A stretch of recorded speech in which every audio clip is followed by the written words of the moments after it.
Una nueva consulta en el Instituto Estatal del Cerebro de Río. Brenda Pereira lleva a controlar a la pequeña María Fernanda, de 4 meses.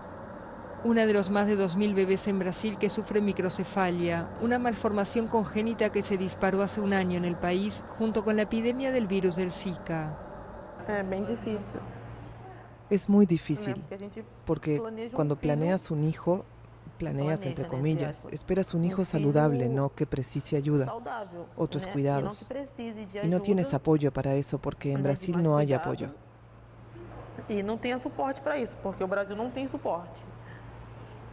Cuando la bebé nació, la joven de 23 años fue abandonada por el padre de la niña.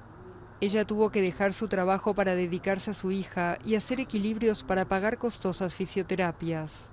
Todo eso sin saber muy bien qué va a pasar con María Fernanda. Todavía no tenemos muchas respuestas porque los niños más grandes que nacieron con el síndrome debido al Zika todavía no tienen 2 años.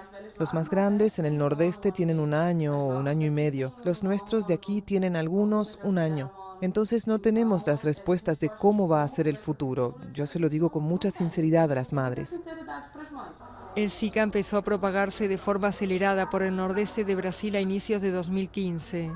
A finales de ese año, los médicos confirmaron una relación hasta entonces desconocida entre ese virus y la explosión de casos de bebés con microcefalia.